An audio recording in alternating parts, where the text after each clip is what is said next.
A study presented at the American Academy of Neurology states that more than 40% of retired National Football League players had signs of traumatic brain injury based on sensitive MRI scan. So when you read a study like this, we see that researchers are making a claim about a population proportion based on a sample. If we were to challenge this finding, then we will be conducting a hypothesis testing about the population proportion. The steps taken will not be any different than what we have seen when we are doing the hypothesis testing about the mean. There are a few differences in notation as well as how test statistics is calculated, and that is what we will learn in this lesson. So let's start with the first step, which is stating the null and the alternate hypotheses. Using the claim made about the NFL players, let P represent the proportion of players who had signs of traumatic brain injury. Looking at the current belief, which is more than 40% have this problem, then the correct notation would be P is greater than 0.40.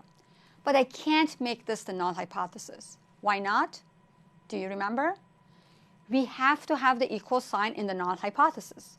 When our current belief doesn't allow for that, then it becomes the alternate hypothesis. And the null will be its complement, which is P is less than or equal to 0.40. These hypotheses lead to a one-sided test. There are a lot of legal implications of such studies, and studies like this will not go unchallenged. But challenging it means taking yet another sample and possibly different tests in order to reject the findings. Every month, the Bureau of Statistics releases many reports. One such report is our nation's unemployment rate. For the month of March 2016, the average unemployment rate is reported as 5%.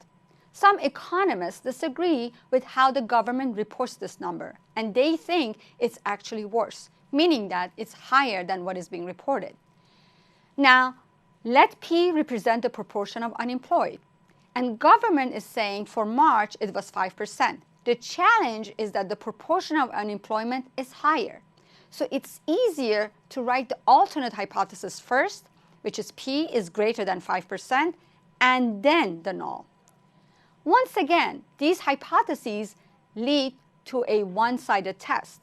You may find that one-tailed tests are a lot more common than two-tailed tests. But let me show you an example for a two-tailed test. Dextrose is a prescription medication which is used to increase a person's blood sugar. One form of the medication is a 30% dextrose injection. Imagine if you were in charge of quality control for this. What would you like to see if you took a sample and measured the concentration of its active ingredients? Let P represent the percentage of the active ingredient in each vial. In this case, that label says 30%, you want it to be 30%, right? No more, no less. Anything different can result in disastrous consequences. So the null hypothesis should show what is in the vial matches the label. So P is equal to 30%, and the samples are taken to test this hypothesis, which means alternate is P is not 30%. This will be a case of a two-tailed test. Now consider the following example. An HR director is concerned about her aging workforce and what will happen to the company if these employees decide to retire at about the same time. The manager believes that at least 18% of the employees are at or above the retirement age.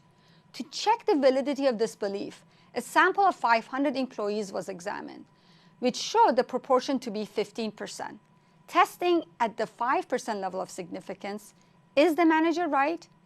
Now let's help this manager analyze the data. Begin with stating the hypothesis. The manager believes that at least 18% are at or near retirement age. This will translate to null hypothesis of P is greater than or equal to 18%. Again, the belief is that at least 18% are near or at retirement age. And the alternate is P is less than 18%. Testing at 5% level of significance means that alpha is 0.05.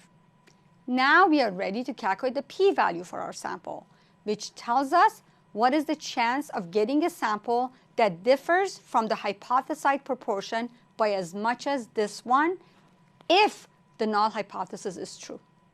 Based on sample size of 500 and the sample proportion p hat of 15%, and assuming null is true, the sampling distribution of sample proportion is approximately normal, centered at p of 0.18, 18%. This is the hypothesized proportion, which is denoted as p0. And standard error of these sample proportions, again, this is if we sampled over and over again, the distribution of sample proportions will have a spread, which is its standard error. Standard error is calculated based on this equation, which we learned in the previous course when we learned about central limit theorem. Substituting the values for the notations, 18% is the p0, which is the hypothesized proportion, we get the value of 0.0172. Now we need to find the z-value, which represents how many standard errors is this sample's proportion from the hypothesized proportion of 18%. For testing the population proportion, the test statistics, z is calculated as follows. Substituting the values in the notation, sample proportion p hat is 0.15, the hypothesized proportion p0 is 18%, and the denominator is the standard error we just calculated in the last slide to be 0.0172, and this gives us the z-value of negative 1.744. So our sample's proportion falls 1.744 standard errors away on the left side from the 0.18 hypothesized proportion. What are the chances of finding a sample like we did? The answer to this will be the p-value. To find the p-value, we will use norm.s.dist function in Excel, which has two arguments, z and cumulative. We just calculated z to be negative 1.744, and cumulative is true for us, and we enter it as 1. And we get the value p of 0.041. Now that we have completed steps 1 through 3, we are ready to make a decision. And since the p-value is less than alpha, we reject the null hypothesis.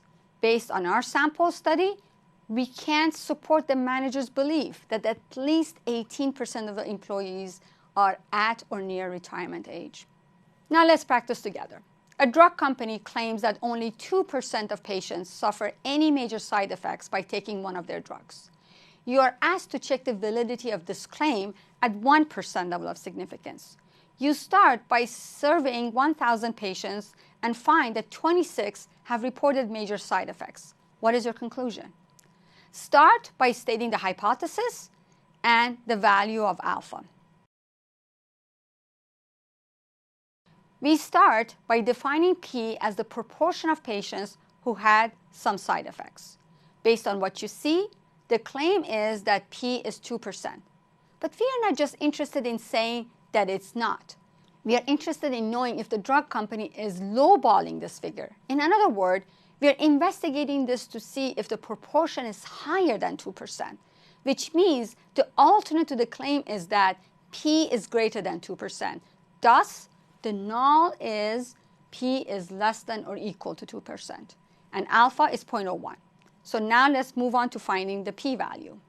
For our study, we had 26 out of 1,000 who reported some major side effects, and that means our sample proportion is 2.6%. Now we can calculate z-value, and that is 1.36. Since our z-value is positive, Excel returns the probability as 0.913.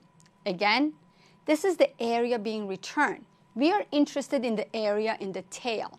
That is the p-value, probability of finding a sample like ours, that many or more standard errors away from the center of the distribution. And in this case, that would be 1 minus 0.913 or 0.087. So now that you have this, we can make a decision. What is your conclusion? Reject or not reject the null hypothesis? Since P is larger than 0.01, we will not reject the null hypothesis. So we retain the belief that less than 2% of people taking this medication will suffer major side effects. Before we end this topic, I want to make you aware of a few things. Statistical significance does not mean that you have made an important or meaningful discovery. This is setting the probability of type 1 error, rejecting a null hypothesis which is actually true. Pick this value, keeping both errors in mind. Remember, reducing alpha would increase the probability of type 2 error, not rejecting a null hypothesis when it's false. Not rejecting a null hypothesis does not mean it is true. Remember Lance Armstrong? While there were suspicion around him using drugs, it took more than a decade to actually reject the null hypothesis. In his case, the assumption was that he was innocent and not using anything. The reason scientists were not able to reject this innocent hypothesis was because they didn't have tests that were good enough to detect the illegal performance enhancers which he was using. Size of the sample affects the p-value of a test. With enough data, a trivial difference from the null hypothesis leads to statistically significant outcome, or the other way around, which means not all statistical significance have substantive importance. If you really get to understand what is going on, when we do hypothesis testing, then you can design your questions and sampling better, which will yield more meaningful results. And understanding the principles of hypothesis testing also means that you would also be able to legitimately question when studies you're looking at have failed to do this test correctly, and thus create erroneous insights.